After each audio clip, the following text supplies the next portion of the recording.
বাদশা 1156 সালে সালাউদ্দিন আইয়ুবী রহমাতুল্লাহ আলাইহি পুরুষের সঙ্গে ডাইরেক্ট যুদ্ধ করে বাইতুল মুকাদ্দাস ফিরিয়ে নিয়েছেন। মুসলমানরা দয়া করেছে তাদেরকে, মুসলমানরা রাখতে দিয়েছে তাদেরকে।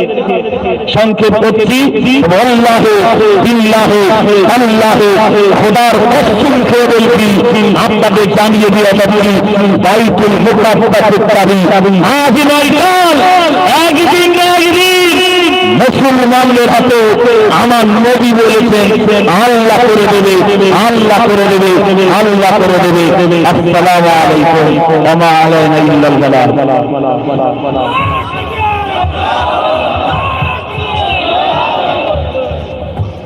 এখন আপনাদের সামনে বক্তব্য রাখবেন আজকে এই প্রতিবাদ সমাবেশের যিনি আহ্বায়ক, ফুরফুরা দরবার শরীফ মুজাদ্দিদি অনাথ ফাউন্ডেশনের কর্ণধার, বর্তমান ফুরফুরা দরবার শরীফের মুখ্য নির্দেশক পীরজাদা আলহাজ জনাব মাওলানা তোহা সিদ্দিকী সাহেব, ওনার বক্তব্য ঠিক আগে কিছুক্ষণের জন্য বক্তব্য রাখবেন আজকে আমাদের আমন্ত্রিত অতিথি ডাক্তার শ্রী কুমার জ্যোতি ব্যানার্জি মহাশয়।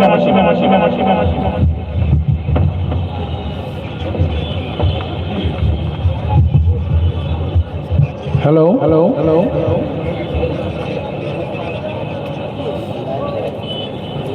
আজকের এই যে প্রতিবাদ সভা, যার আহ্বানে আজকে আমরা এখানে এসে উপস্থিত হয়েছি, আমার অত্যন্ত প্রিয়জন এবং মানবিক, অত্যন্ত মানবিক মানুষ পীরজাদা তোহা সিদ্দিকী সাহেবের ডাকে আমরা এখানে এসে উপস্থিত হয়েছি। আপনারা যারা সামনে আছেন, যারা প্রতিবাদী মানুষ, আপনারা যারা সামনে আছেন প্রত্যেককে আমার আন্তরিক ভালোবাসা জানাচ্ছি। এবং এই মঞ্চে উপস্থিত আছেন অনেক পীরজাদা আছেন, অনেক সমাজকর্মী থেকে আরম্ভ করে এবং আমাদের মহারাজজি আছেন, প্রত্যেককে আন্তরিক ধন্যবাদ জানিয়ে আমি দু একটি কথা বলবো, কারণ আমার পরেই আমার অত্যন্ত প্রিয় মানুষ তোহা সিদ্দিকী সাহেব বক্তব্য রাখবেন।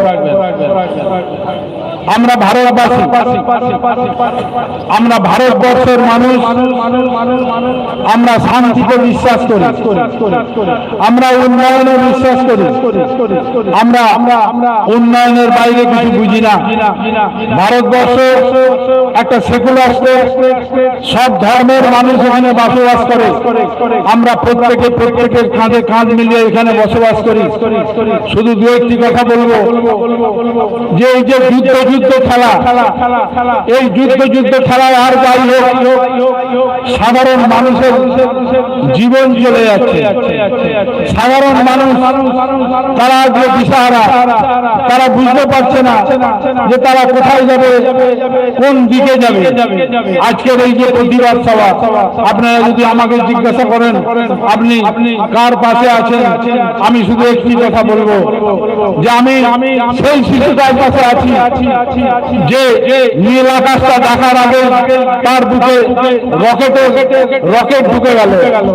কি ইসলাম ধর্ম, কি মানব ধর্ম, যে কিছুই বুঝলো না, যে কিছুই জানে না। আমি সেই মায়ের পাশে থাকবো, সেই মা যে একটা বাচ্চা শিশুকে নিয়ে ছুটছে, যুদ্ধ লেগেছে ছুটছে, যে সেই বাচ্চা শিশুকে কি করে তাকে জল দেবে তার মুখে একটু, আমি সেই মায়ের পাশে আছি। আমি আপনাদের কাছে আবেদন করব, এই যে যুদ্ধ খেলা চলছে, একটা ঈশপের গল্পে 3-4 লাইন বলে আপনি আমার বক্তব্য শেষ করব।